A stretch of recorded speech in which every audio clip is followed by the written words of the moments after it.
Thank you, gentlemen. So a pastor walks into a barber shop and to get a haircut, and the barber and him start chit-chatting. And the barber looks at the pastor and says, "I just don't get it. I don't understand it." And the pastor says, "Well, what are you talking about?" He says, "There's no such thing as God, so I don't understand why you do what you do." Pastor looks at him and goes, "What makes you think there's no such thing as God?" And the barber says, "Well, if there's no such thing, if there is a God, then why do so many bad things happen to good people?" Pastor just kind of nods his head and goes, "Yeah, I understand that. I understand it." So they finish up, and the pastor tips the man and walks outside. And as he walks outside, all of a sudden he sees a homeless man sitting there. And the homeless man's hair is all disheveled, and his hair looks like it's all over the place, and he's grungy. And he's sitting there, and the minister goes, "Hey, do me a favor. Would you come here with me for just a minute, please?" And the homeless person says, "Sure, no problem." So they step back into the barber shop, and the pastor says to the barber, "Hey, barber, there's no such thing as barbers." And the barber goes, "What? What are you talking about?" And the pastor says, "Well, look, if there was such a thing as barbers, then this guy wouldn't need a haircut, and his hair wouldn't look like it is." And the barber says to him, he goes, "Well, the problem isn't that I don't exist. The problem is that he never came in to see me."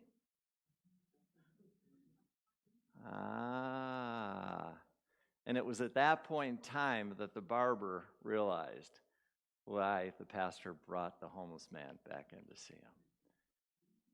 It's not that the barber didn't exist. It's not that God doesn't exist. It's that we don't go in and see God or spend time with God or have a relationship with God.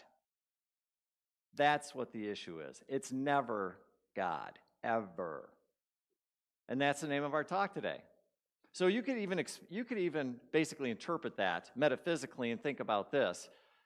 Couldn't the homeless person represent us when we're not feeling connected to our divinity, when we're not feeling connected to God? Couldn't that really represent us? And then couldn't the barber, if you will, in the story, represent God?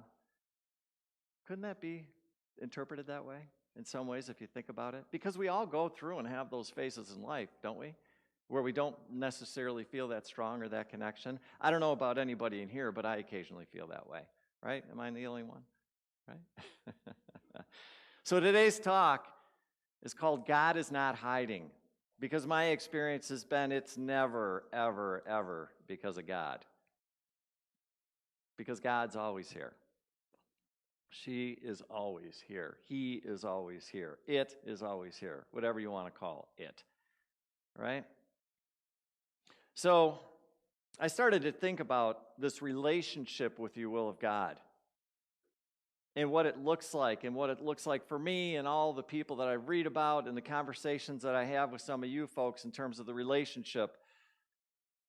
And I look at my own spiritual walk, and I look at some of the masters, teachers, and even who I consider to be you folks as well, because I learned just as much from talking with you about God as I do about reading a book, or as I do about reading about the masters or anything else like that. Yes, you have that kind of power when we have those kinds of conversations, just so you know, right? But we talk about it, when I look at it, I think about in the Bible and this relationship with God, and I think one of the quotes, the famous quotes in the Bible says what? "Seek ye first the kingdom of God, and all other things will be added unto you," right? So in other words, this whole thing, this whole relationship with God might be kind of important for you to have one. Maybe. Just maybe. Might not be a bad idea for you, right? And didn't Jesus say you should love your God with all your heart and your soul and with your mind? So in other words, a total and complete commitment to this relationship with God. Why? Now, you could take the traditional point of view from the standpoint of saying, well, if you don't, then shame, guilt, fill in the blank. Okay? We don't do shame and we don't do guilt here. I believe personally that what I've observed in my own life when it comes to my relationship with God, the reason that it's so important to me is because of what I get out of it. What do I get out of my relationship with God? Is maybe a question you could even ask yourself. What is it that you get out of this relationship with God? For me, how about peace? That's not a bad one. How about love? How about connection? How about an understanding of who and what I am? How about no matter what winds are blowing outside of these four walls, that I can stand in it, knowing who and what I am, and my connection with my divinity and who and what God is, and that no matter what shows up at my door, we got it. We got it. How about that? Is that a pretty cool way to live life? And that's the thought. What do you do with this relationship? And when you really study Jesus' life, it goes on to say that he frequently withdrew and went into prayer, in the wilderness to pray, specifically is what it said. It also goes on to say, in those days, Jesus went out to the mountain to pray, and he spent the night in prayer to God. Could you imagine spending an entire night in prayer to God? Has anybody ever done those silent retreats? Anybody gone away for a couple of days and just been in the silence and hang out with God? That's what Jesus did all the time. In other words, Jesus made this relationship with God a priority in his life. He had a personal relationship with God. And it was the most important part of it was one of the most important things in his entire life. And he constantly was going in and connecting, constantly renewing this relationship, constantly in communication, constantly doing these things. And that's the way he lived. Right? And so you got to look at that. And when I thought about that, the question that came to my mind is, Mike, what about the most important relationships in your life? What about them? How do you treat them? How do I treat the most important relationships that I have in my life right now? And I thought to myself,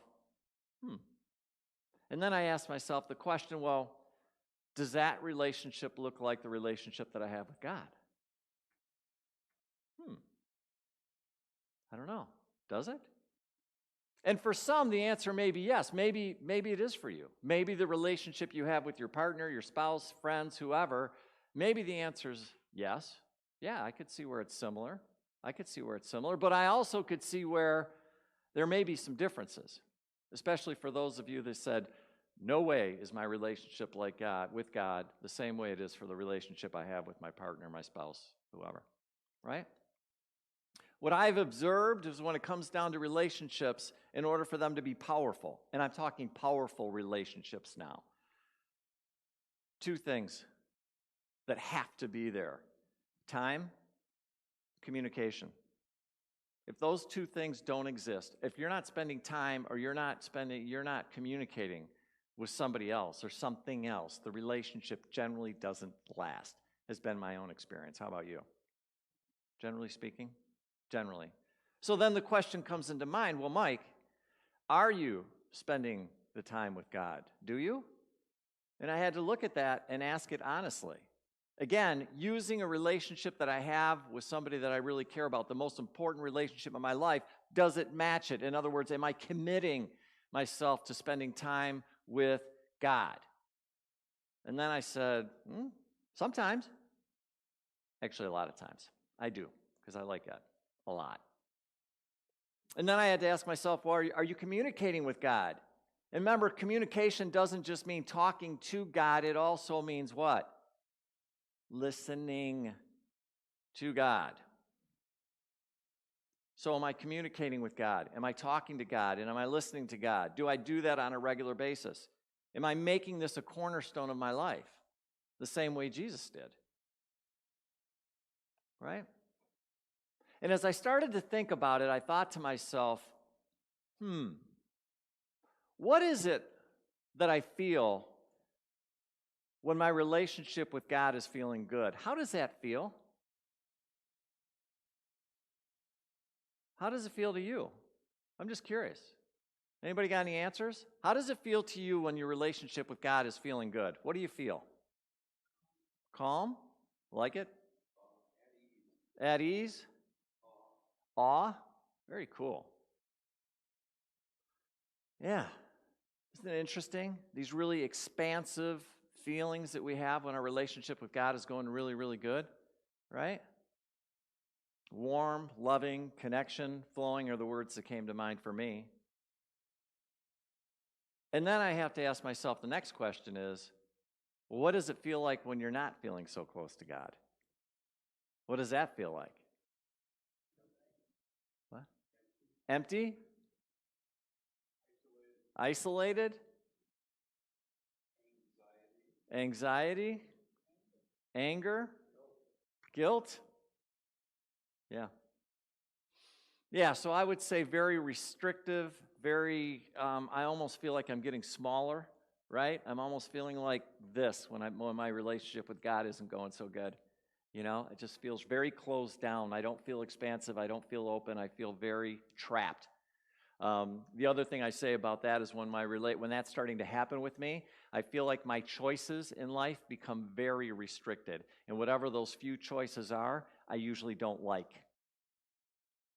Because think about it. When you're in your divinity, when you're in this connection, this relationship with God, and you're wide open, there should be infinite possibilities that you have, not one or two that suck. Excuse my language.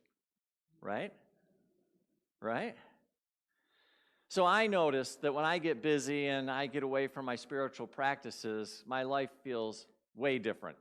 I mentioned to you earlier that I've been spending the last 3 days building this privacy fence. You know, and I'm sitting there thinking, well, what's the big deal? I'm just building a privacy fence. Well, I don't know, but if you've ever had to hand dig about 10 post holes to put the things in, and then lug 4x4s around, yada, yada, yada, and oh, by the way, it's 85 degrees outside and no shade, and you're standing in the middle of that all day. So I'm just telling you that it's been physically exhausting, right? I'm going to bed every single night pretty tired. So I wake up, this morning at 4:30 in the morning because I've got to get ready for this talk, and I've been busy doing this other thing, right? And I just noticed when I woke up this morning, I did not jump out of bed. I was not sitting there thinking about the birds chirping and the sun shining and all these glorious things. Actually, it looked kind of like this. Oh, man. Oh, man. Whew. And it took me about 4 cups of coffee before my brain actually kicked in and I could actually start to process what it was that I was going to actually talk about this morning. I had some of it done, so I wasn't completely unprepared. But I'm just telling you, it took a minute for the old juices to get going. You know what I mean? And it wasn't exactly like me jumping out of bed going, woohoo, which is the way I normally jump out of bed, right? So the observation is that when, I'm stressed out or I'm working a lot or I'm working too hard or I'm doing too many things, that I lose focus on the things that I need to do in order to feel this connection, and it costs me. Early in my life, I didn't mind paying that price, but I notice the older I get, the less I like paying for it. That's the truth. I just don't like paying for it. Because when I'm connected, I feel better about everything, mostly myself. But then when I show up and I can feel good about myself, then guess what? I can then engage and feel good about everything else that's going on as well, right? Another thing that I notice is when all of a sudden this relationship thing comes up, if you're not careful, I'm just going to throw this out there in case anybody's doing it. And that is comparison. What do I mean by comparison? Well, we each have our own relationship with God, and every single one of us, it looks completely different. That's the truth. No matter what anybody tells you, every single one of us has our own relationship with God, and it's different, each and every one of us. But what happens is we sit there and we start to look outside of ourselves, and we start comparing other people's relationship to God, right? And we're looking at them and going, oh my God, look at them. Well, look at this book. Look what this master did. Look what this looks like. You see these people and look at their relationship with God. How good is that? And then what happens? Well, mine doesn't look like that. Therefore, I must be doing something wrong. Obviously, I'm doing something wrong because my life and my relationship with God doesn't look like, start naming names, right? Drop in Buddha, Jesus, fill in the blanks. And of course, we always pick the masters because the masters are the ones that were amazing. And now we put them up so far that we can't even touch it. And I just think that's such a shame because, in my opinion, if Jesus or Buddha would hear, they would tell you, don't look at me. Look at your own relationship with your divinity. I was me. That's what they would tell you. Be you. Have your own relationship. You're not doing anything wrong. Or there's something, and then we start getting on this roll. Oh, well, look at them. I must be doing something wrong. Or maybe, maybe God doesn't really love me. Or maybe God doesn't care. Or.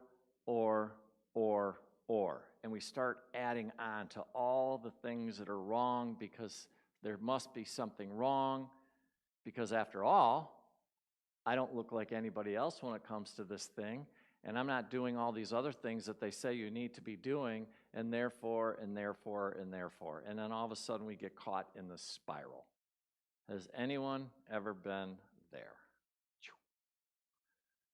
Right? So at 4:30 this morning, so I'm working like crazy, and my wife I just adore. You guys know that. I just adore my wife. And I tell her last night as I'm getting ready to go to bed, and I am spent. And I'm like, I got to get up early. And she goes, why do you got to get up early? I said, I got to work on my talk. I got to finish my talk. She goes, oh, babe. She goes, isn't there anything I can do? I said, yeah, you want to write my talk for me? Right? So she smiles, and I'm not kidding you. At 4:30 this morning, I feel this tap on my shoulder. It's my wife. And she says, hey, babe. She goes, if God is hiding, then where is she? I'm just like, I'm waking up, and I'm like, what? And she goes, yeah, I've been up for a while, and I've been thinking about this whole talk that you're doing this morning. She goes, I love it. She said, but if God's hiding, then where is she? And I had to sit there for a second. And it's like we've been sitting there for hours talking, and I just simply said, everywhere. Everywhere. That's where God is. That's where God is. So we're sitting there just having this conversation, and we're thinking about it, this idea that the truth is God is never hiding. Never, ever hiding, right? And when things aren't feeling good, then the tendency is we have a tendency to make up all these stories about what's going on. You know, this, that, and the other thing. It's me, it's not working. And I would say that these stories that we tell ourselves about our connection with God and our connection with our divinity are garbage. They're garbage. And the thing that I may suggest that you do is think about those stories that you're telling yourself. Or lies, I would say, that you're telling yourself. Because the truth is, and all the masters knew this, that what? A couple of things. Number one, God's always there. Yep, God's always on. It's like gravity. He's like gravity. She's like gravity. God always loves us. Yep. God cares a lot. A lot. You matter. You do matter. To everything, including God, you matter. You're important. Very important. Those are truths. Those are truths. But what happens is we start to tell ourselves very convincingly a whole bunch of garbage in terms of God, and it sounds something like, I must not be doing this right. God shows up for other people but doesn't show up for me. What's wrong with me? What's wrong with God? God must not care. I must not matter. I'm not loved. And it goes on and on and on and on. And remember, just like what the barber said, it's not that the barber doesn't exist. It's just that you're not going to see the barber. Right? Right? So, what I'd like to do is a little meditation for a moment and just connect into that space. So if we'll just close our eyes and slow down.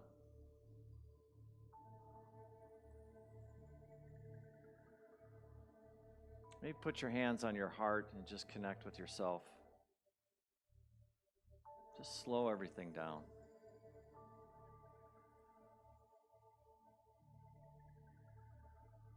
Let go of the day. We got a lot of things to do today. We can let go of them for a few moments.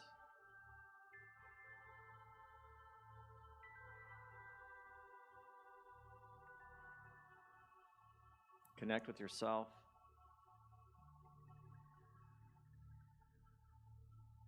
And then I just want you to imagine connecting with the divine. Just feel that expression.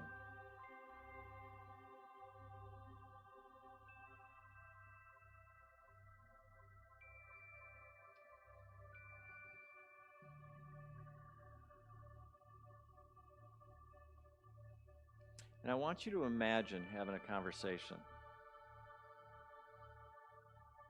with God.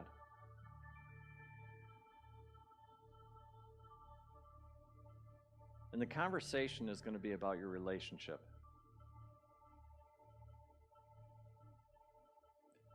In this conversation, there is no shame. There is no guilt. The only thing that there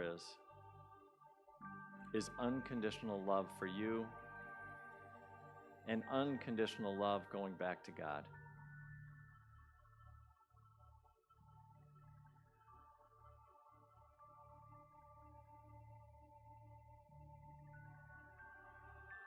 And the conversation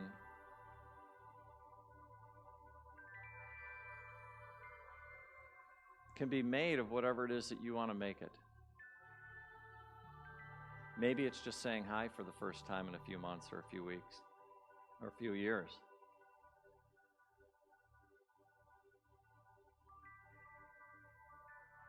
Maybe you've got some questions about your relationship with God.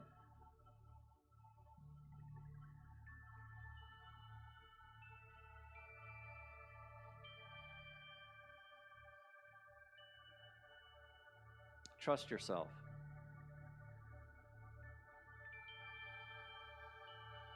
Trust God.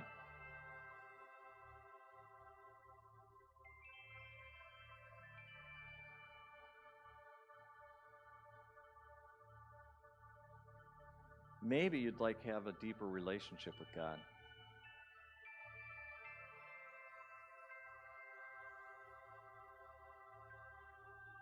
Maybe you could ask God on how to do that.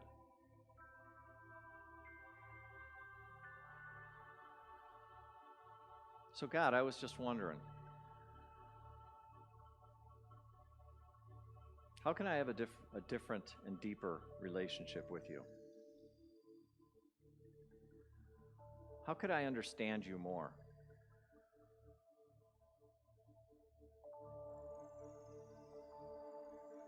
How could I begin to understand what it felt like when you and Jesus had a relationship on this earth? What could I do?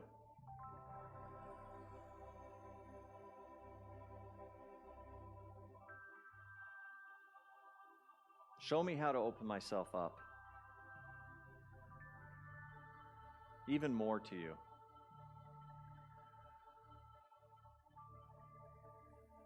So I can feel you.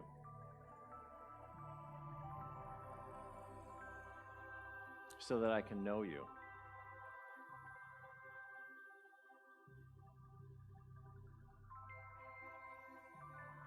Teach me how to communicate with you, God, better than I'm doing right now.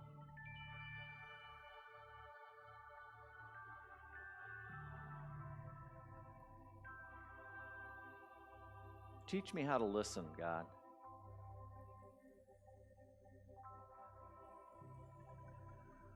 Hey, God, could you show me what it's like to have an amazing relationship with you? I would really like that experience, God.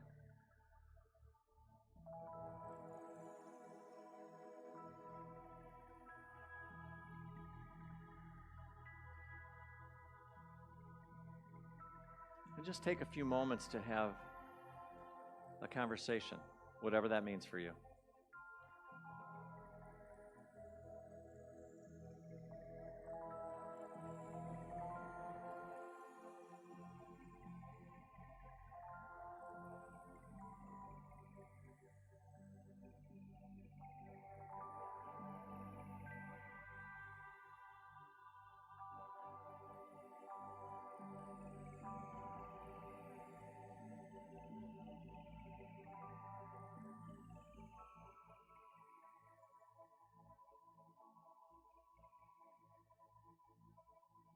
And then maybe start thinking about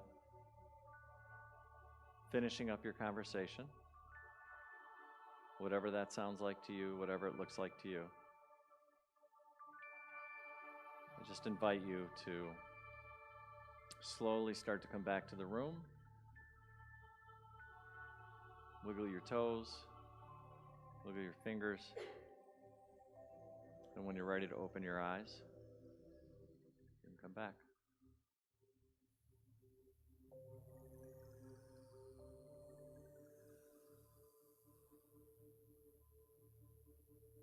There is nothing wrong with your relationship with God. Nothing. Don't let anyone ever tell you there's a problem. There is no problem. None. If you're not having an experience, a fulfilling relationship with God that fills you and makes you feel in alignment or connected with God, then I have a question. What is it that you could do that would help it?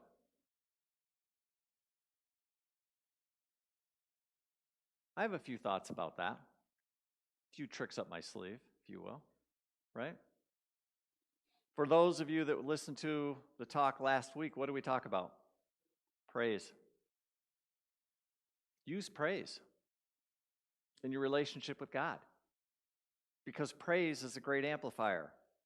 If you want more of something, use praise. If you want to have a better relationship with God, use it. Praise the relationship you do have with God. Invite more of it in. Another thing that you can do, have you ever thought about just sitting down and making a list of the things that you do that help you with your connection with God? Have you ever done that? Just sit down and make a list of the things that you do that really makes you feel connected with God. How do you sit with God? How do you connect with God? How do you open up the channel and listen to God? How do you do it? Again, completely different for all of us. Is it walking in nature? Is it showing up here on Sundays? Is it maybe attending our spirit groups or spending time with a loved one or a favorite pet? What is it? Again, our lists are going to be completely different, right? My list looks like this: meditation, prayer, reading, nature, breath work, grounding, community, hanging out with like-minded people, doing my own work, my own spiritual growth, my own spiritual work. There's a saying that says, go find your medicine and use it. What I mean by that is go do your work. I always say that. Go do your work, be the light. Go do your work, be the light. Go do your work, be the light. Right? It's simple. Because when I do those things, and those things continue to grow, what I noticed is I feel good about myself. I feel good about my connection with God. And when I don't do them, I don't. And the older I get, the more I don't like feeling disconnected from my divinity. When I was younger, different story. But as I get older, even taking myself to the point of physical exhaustion, I don't like that. It was necessary, I had to do it, so don't take me wrong. We all have things in life that we have to do. So I'm not going to say don't do that, but to the point of absolute physical exhaustion is a bit extreme, right? Another thing that you can do is we did in the meditation, which is just make a decision that you want to take your relationship with God even deeper. You cannot go deeper than God, okay? There's always room in your relationship with God, always. There's a great story in the Bible when they're hanging out and the disciples are fishing all night long and they're not catching any fish. And what happened is Jesus showed up and they're going, hey, we're not catching any fish. What should we do?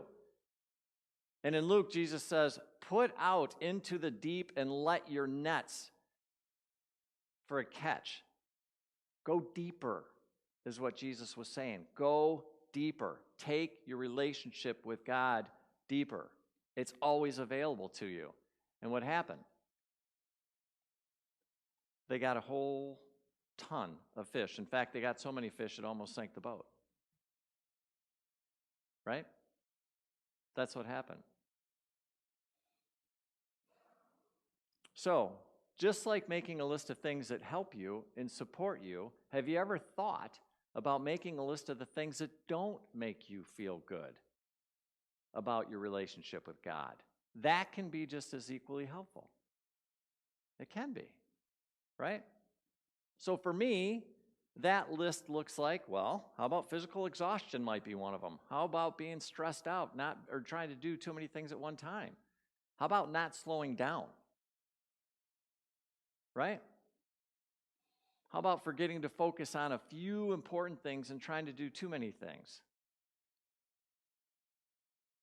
And the list goes on and on and on. But at least if I become aware of them, at least if I write them down, and all of a sudden I'm feeling disconnected, all of a sudden I can look at the list and going, hey, Mike, you feel disconnected. Are you doing any of these things? And guess what? There's something probably on that list that I'm doing, and then I'm like, oh my God, there I am again. There I'm doing it again. Right? So it's about this amazing relationship we can have with God. God is not hiding, folks. Never has, never will. There's no movement because God's everywhere. So God's always there, always. And the thing that we do constantly is we forget that until we don't forget that, right? And then we're able to basically go out and start connecting with God again and then have that experience if that's what you want, if that's what's important to you. My belief is, especially people from Unity, that's important to you. That's important to you. And so I'm just going to continue to encourage you in every way, shape, or form, no matter where you're at on your spiritual path, whether you're sitting here right now and you're the highest of the high, or whether you're sitting in a valley and you're the lowest of the low. You're not screwing anything up. It's exactly as it's supposed to be. You're in life exactly the way that it was meant to be for you, nobody else. For you. You have not lost 1 ounce of your divinity. It is there as strong as ever. As strong as ever. You are beautiful. You are beyond beautiful. Your light is shining exactly how it's supposed to shine. And when you start to pay attention to it, it gets brighter, it gets brighter, it gets brighter, it gets brighter. And when it gets brighter and brighter and brighter, then what are we able to do? We're able to go out and share that with each other.